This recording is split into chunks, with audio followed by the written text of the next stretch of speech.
kami sa Marikina. Pupunta kami ng Makati. Kasama ko yung pamangkin ko at saka si ate. Nag-aantay lang kami ng bus sa sasakyan papuntang Cubao.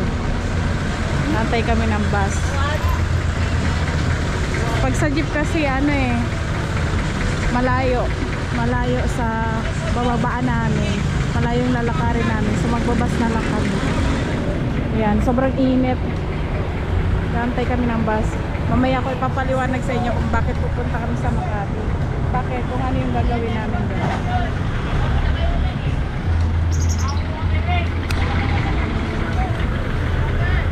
Wala pang bus, puro halos lahat jeep.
Mga ka-business, dito na kami sa Cubao. Dito na kami sa Cubao.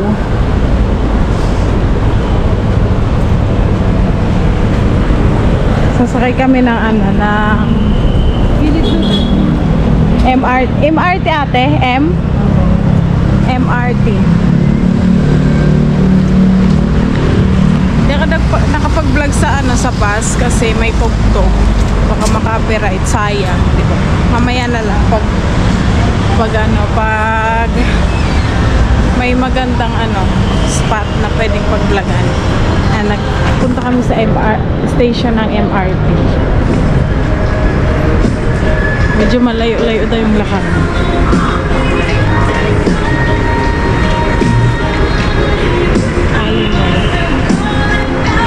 Grabe mga bilhin ta.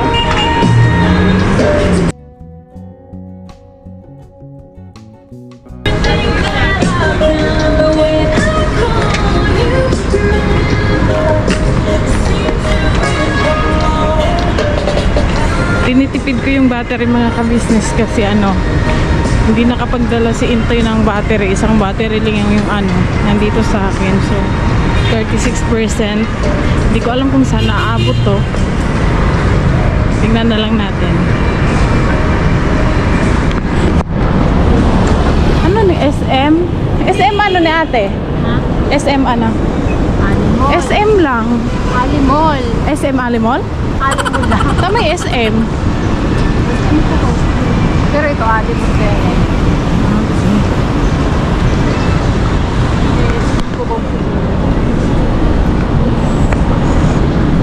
Pinaglugtong na ang alimol. Pinaglugtong? Pinag-iman.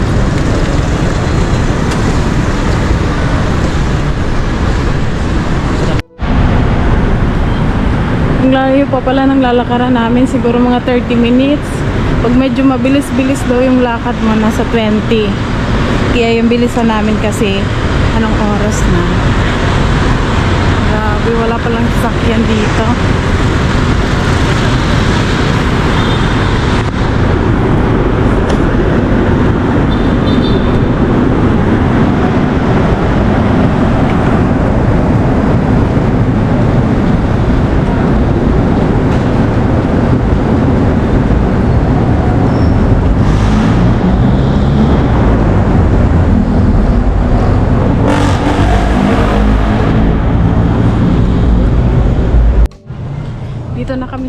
customers, mga ka-business. Nag-umpisa kami maglakad 1:10 pala ng hapon. Tapos ngayon, anong oras na lunch? Ha? 1:21. So may ano na kami 11 minutes na naglalakad.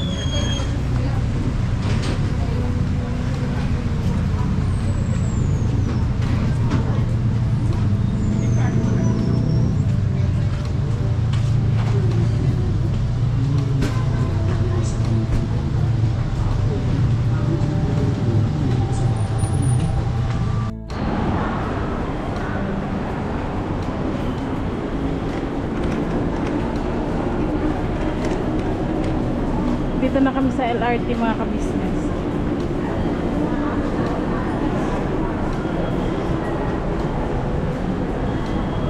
(1:35 PM) na.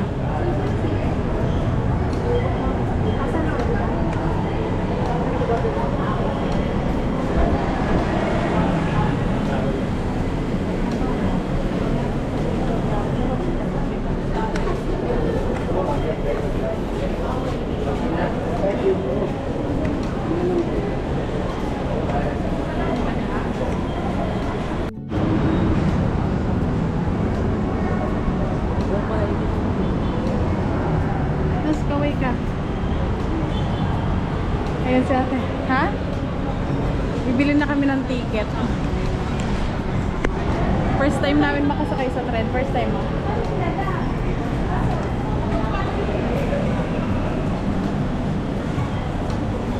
Ano? Kain ate.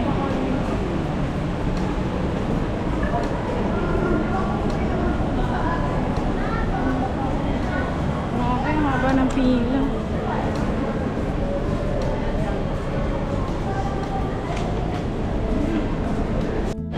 Ticket sa tren. First time namin sumakay ng tren.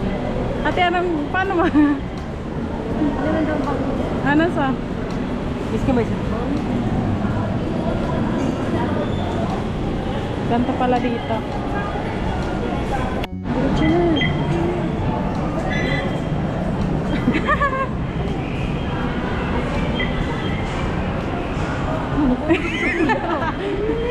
First time namin mag-top ng ano sa... Mag-CR muna daw kayo mga business. Dito pag wala ko yung day kaya tayo na kayo makahalo. Tayo na kayo makahalo.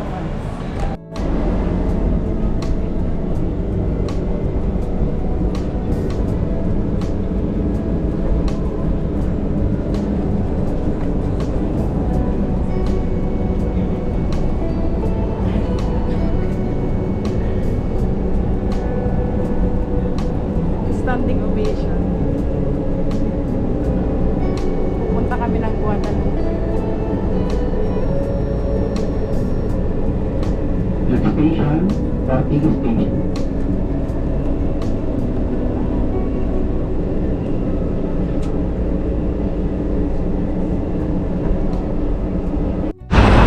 Nakabisis na kababa na kami ng tren. Sa ano na to? Guadalupe. So ngayon, mag-jeep na lang daw kami papuntang munisipyo.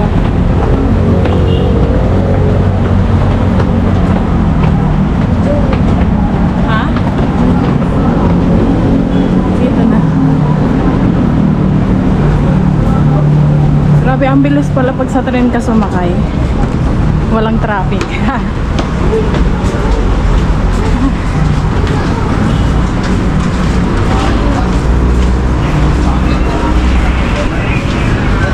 Makati na ni ate.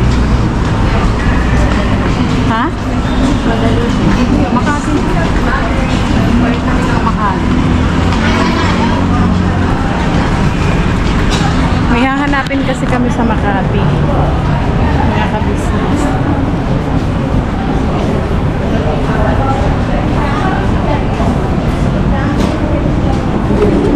Ganda na naman. Ikaw kwento ko po sa inyo mamaya kung bakit kami nandito. Alam mo, madami sekreto na hindi niya sinishare basta-basta. Mabait siya in a way, hindi siya palaway, hindi rin siya mabarkada. Ganun din po ako. Ganun din po ako. Pareho ka. Ganun din ako. Ganun, parang ano din siya, introvert. Kami, Parang may ako, sarili. kaya siguro magkasundo din kami. Dahil pareho kami hindi na masyadong Teka, dito sa loob. Langog na ako.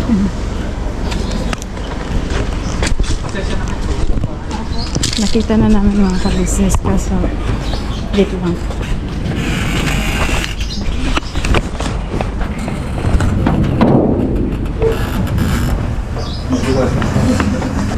Dito rin.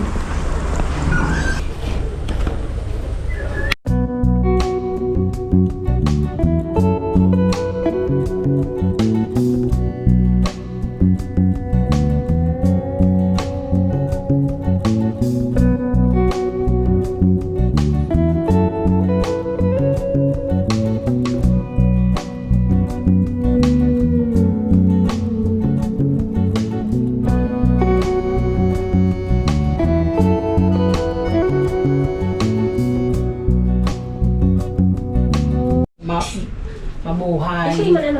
So ayan po mga ka-business, dito na kami sa bahay nila ate. Si ate sa'yo. So kanina, Hindi ka tapos ato makataba. Mag-reliever ka, Han? no, No. ano to kawan? May reliever ka ngayon? Laki yan eh. Laki yan. Black. So ayan po, hindi ko naikwento sa inyo kanina kung saan talaga kami pupunta kasi hindi kami nagkaroon ng chance ba na makapag-vlog kasi nga po nagmamadali kami kasi hinahabol namin yung oras kasi nga po pag rush hour sobrang dami ng mga pasahero tsaka Naman to. hindi po namin alam kung saan kami talaga yung destination namin. Ang alam lang namin yung street ganyan. Naghanap pa kami ng bahay nang pupuntahan talaga namin. So, maaga talaga kami umalis. Pero, ganun pa man, ginabi na kami umuwi. Nakauwi pala. So, ayun po, yung pinuntahan pala namin kanina. Yung Malungkot yung naging resulta. sad reality ang nangyari. Result. Hindi ba dyan sa akin?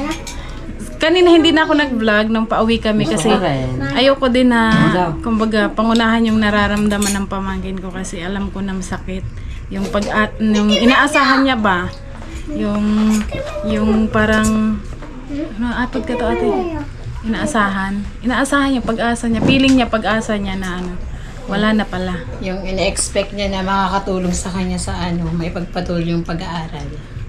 wala na So wala na pala 13 years nang wala. So ayun, ang pinuntahan po namin sa Makati, hinanap namin yung tatay ng pamangkin ko ito. Siya. Bali, siya, ang kwento po kasi niyan, yung ate ko, na nanay niya, naging katulong sa isang may kayang pamilya. Di ko alam kung mayaman or may kaya. Anong kwento ni ate? Mayaman or may kaya? Mayaman yun kasi surgeon Doctor, surgeon siya. Mataas na na uri ng doktor. Kaya mayaman yun.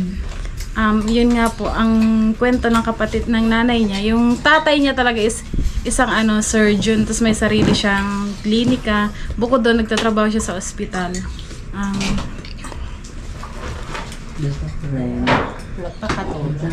Oo, yung ate ko, naging katulong nila. Tapos, di ko lang alam kung nagka-inlaban sila. O nagkaroon sila ng relasyon. Tapos, siguro mahigit 1 taon na nanilbihan yung kapatid ko sa kanila. Tapos, nung time na nabuntis siya, dito sa pamangkin ko, nagdesisyon yung tatay niya na doktor na pauwiin yung ate ko sa Bicol kasi parang hindi pa siya ready na magkaroon ng pamilya. Tsaka yung ate ko, pa siya, minor de edad, 17 years old lang. Parang immature pa.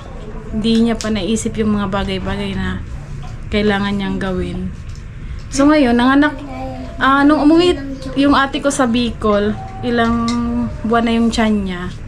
Bali, yung doktor na yun na tatay nito, every month nagpapadala. nagpapadala yung para pang sustento sa anak niya. Nung umabot siya ng 3 taon, tuloy-tuloy yung sustento pero natigil siya nung sa pagsustento ng 3 taon na pala siya, wala nang sustento na natatanggap yung kapatid ko kasi biglang nawalan sila ng komunikasyon ba. Tapos ngayon, ano pa ba ate? Yun nga, ihingi ng yun. Ihingi namin ng advice sana kung sino yung makakapagbigay sa amin ng advice. Kung yung hindi niya sinabi sa kahit kanino daw na may anak siya. Kumbaga, sila lang yung nakakaalam ng kapatid ko na may anak silang dalawa. Tapos ngayon, ang sabi naman nung kanina nga pinuntahan namin, is wala siya, yung doktor is walang naging anak, wala din naging asawa. Kumbaga, naging isang anak lang talaga tong pamangkin. nag-iisang anak po siya ng isang doktor pero Nasagi mama mo. kasi kanina pumunta kami doon, hindi ako nag-vlog kasi syempre respeto din sa tao na baka mamaya ayaw pala nila magpa-vlog, di ba? Din, respeto kasi din yun importante. So ngayon, dito na lang namin ikukwento sa inyo kung ano talaga yung nangyari. Bali, nahanap namin yung bahay ng tatay nito, ni John Roland. Nahanap namin yung bahay ng tatay niya. Tapos, iba na yung nakatira doon kasi nalaman namin na 13 years na palang patay yung tatay niya. 13 years. Namatay daw po kasi nagkaroon ng cancer. Tapos, ang sabi naman ng mga tao na naabutan namin doon, bakit ngayon pa? Ba't ngayon lang kayo pumunta kung kailan wala na? So ngayon, ito naman po ang masasabi ko kung bakit ngayon lang kami nakapunta, bakit ngayon lang. Siguro nung mga panahon na buhay pa, wala pa kaming kakayahan na pumunta. Wala pa kaming alam sa mga, bata pa kami nun kasi halos magkaedad lang kami nito. So ayun, parang nakakausap namin sila. Hindi naman kami naghahabol kung ano yung dapat para sa pamangkin ko. Kumbaga, kailangan lang namin kasi ang gusto niya lang naman makita, maramdaman na kung buhay pa man yung tatay niya, magkaroon siya ng tatay ba. Pabilisan. Kaso ang sinasabi ng mga tao doon na hindi naman namin tinatanong, ang sinasabi nila na wala nang naiwan yan, wala nang property yan, wala na lahat. Hindi naman namin tinatanong yung tungkol doon. Ang gusto lang namin malaman kung bakit namatay, ganyan. Gusto lang niyang makita kung ano ba itsura ng tatay niya. Kasi sa loob ng 21 years na nabubuhay siya dito sa mundo, minsan hindi niya nakita talaga yung tatay niya. Kaya ngayon, nagkaroon siya ng kakayahan na puntahan, huli na, wala na. Tsaka isa na din yung dahilan yung syempre para matulungan din siya sa pag-aaral kasi itong pamangkin ko is porsigido ba sa pag-aaral kaso yung mama niya is walang naging kakayahan para mapaaral siya kaya kumuha din siya ng Pag-asa, ganun. Pag-asa na makapagpatuloy sa pag-aaral kaso wala na. Sa po kasi namin na tao doon, naikwento nila na yung inaanak nga po, yung parang naging tinuring na anak ng tatay niya. So ang nakwento nila na parang naibigay na dun sa inaanak yung lahat kung ano man meron yung tatay ng pamangkin ko. Parang siya na yung ginawang anak, imbis na yung pamangkin ko. Nag-iisa po siya anak. Tapos wala ding naging asawa, wala din siyang kapatid, patay na yung mga magulang. Kumbaga wala na. Sila na lang talagang dalawa yung magkadugo. Meron naman kaso nasa ibang bansa na daw yung mga pinsan, mga ganyan. Kaya yun, nasaktan lang din kami kasi iniisip nila yun yung hinahabol namin. Kasi nakita namin yung yung reaksyon ng pamangkin ko kanina. Nung halos gusto niyang maiyak. May pinipigilan niya lang. Tapos yung tinanong namin siya kanina ni ate kung galit ba siya, ganyan, ano nararamdaman niya. So, ang sabi niya, wala naman na daw siyang magagawa kasi nangyari na. Pero lang,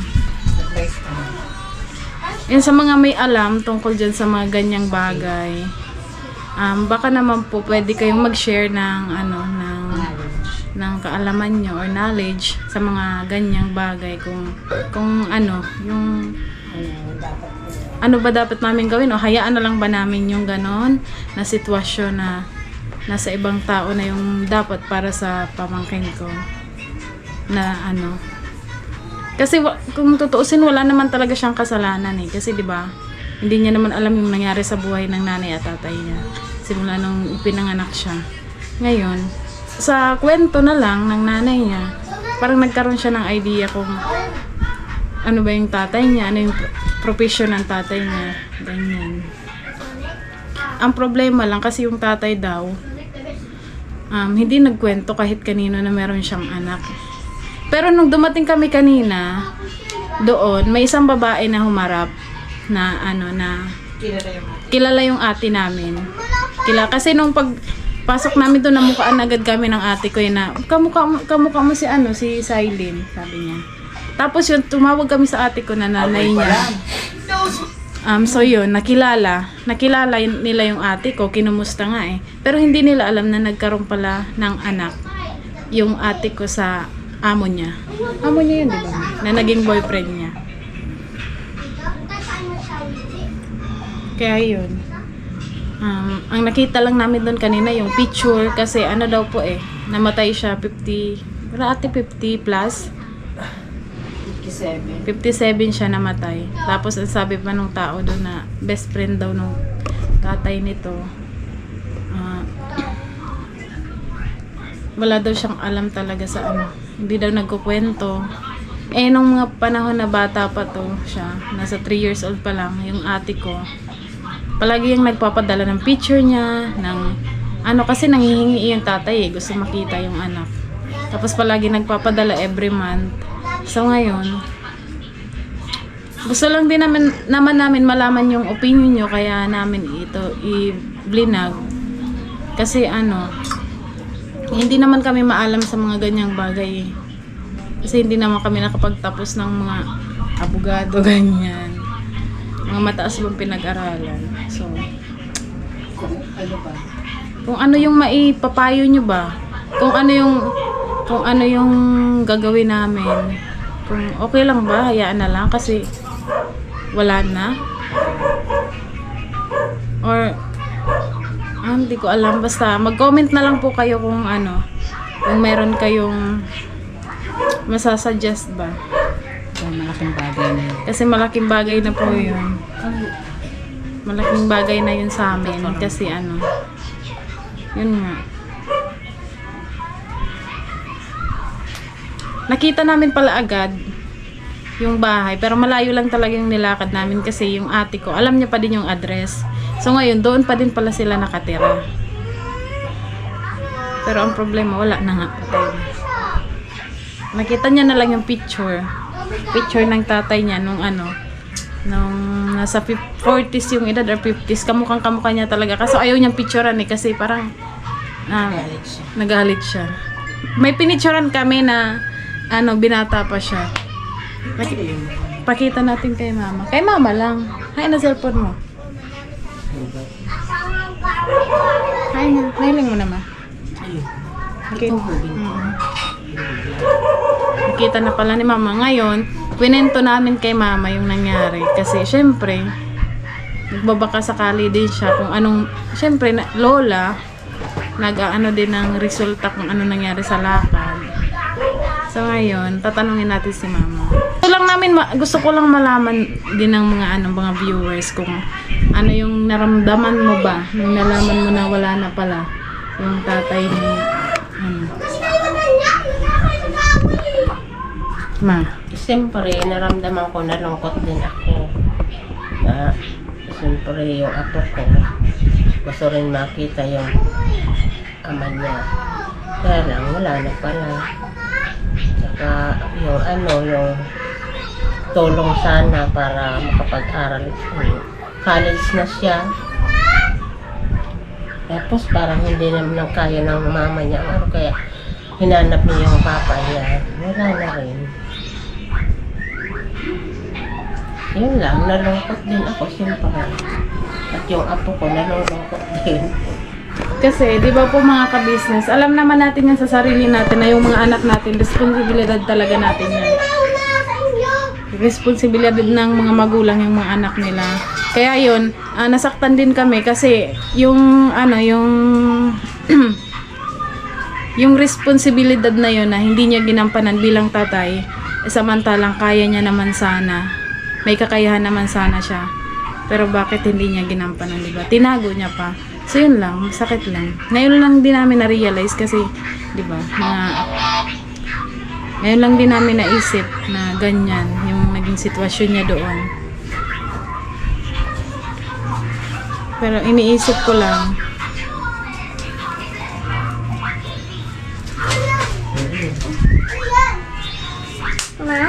kasi masakit talaga yun. Ang nalaman ng ate ko, nanay niya, ang sabi niya, wala na daw magagawa kasi patay na, matagal na, 13 years ago na. Pero iniisip ko naman kasi may karapatan yung pamangkin ko kung ano yung iniwan niya, kung meron man. Tsaka alam namin na meron. Kasi, alam ng ate ko na yung sitwasyon nila sa buhay na may kaya sila, may mga ari-arian sila. Maganda yung trabaho ng mga magulang niya, maganda yung trabaho niya. So may mga pinagkakakitaan sila. Hindi naman kami yung bang, ano ba tawag dito ma?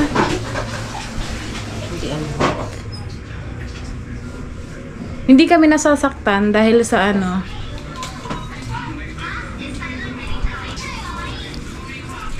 Pero kung maghahabol, may karapatan talaga dahil sa walang iniwan. Masakit lang kasi is alam mong may anak ka. Hindi ka man lang nag-iwan na para sa anak mo. Yan, tama yung sinabi na ate na hindi kami nasasaktan dahil sa walang iniwan para sa anak niya. Nasasaktan kami kasi alam niyang may anak siya. Hindi niya man lang, kumbaga hindi niya hinanap, hindi niya tinulungan, hindi niya sinuportahan. Samantalang may kakayahan siya. Tsaka wala siyang ibang anak eh. Wala Yung pamangkin namin yung anak niya. Nag-iisang anak yan. Nag-iisang anak. Yung ginawa niya is binigay niya lang dun sa inaanak niya, anak ng best friend niya, yun ang lahat daw. Doon napunta yung kung ano mang meron yung tatay ng pamangkin. Yun yung kwento sa amin. Tapos yun, umalis na lang kami kasi wala na eh. Okay na yun, parang okay na yun kasi nakita niya naman sa picture. At least nakita niya yung mukha ng tatay niya, kamukha niya talaga. Tapos lahat ng lahat ng ugali talaga niyan, parehong-pareho. sabi ko. Bakong makibarkada. Bakong makibarkada. Itong may sarili mo. Tapos matipid siya. matipid, tapos torpe. Hindi nanliligaw, hindi marunong manligaw. Saka matipid siya sa pera. Tsaka pala Matalino na ko din kasi matalino din. Matalino yun, doktor yun eh. di ko lang alam kung ng doktor siya, basta surgeon siya. Sa mga bukod daw. Kasi ang daming ang dami pong klase ng surgeon, merong neurosurgeon, mga bukod ka, mahanda ko. tinignan ko kasi kanina sa kay Meta, yung nagtatanong ka sa messenger. So nakita ko kanina na may iba't ibang klase ng surgeon. Yun po mga ka-business, hanggang dito na lang yung vlog namin. Sana panoorin nyo hanggang matapos para kung sakali man na gusto nyo mag-comment. Sana huwag kayong mag-comment na nagbe-base lang kayo sa title, nagbe-base lang kayo sa thumbnail. Tapos magko-comment kayo agad. Sana tapusin niyo po yung video para para tama yung i-comment niyo. Yun lang.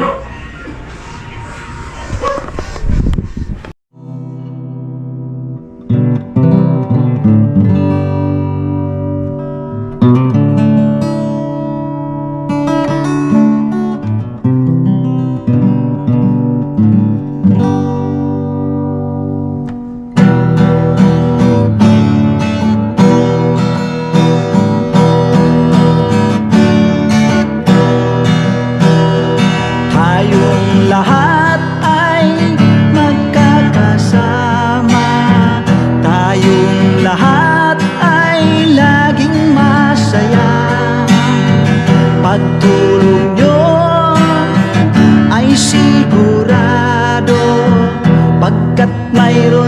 sa'yo.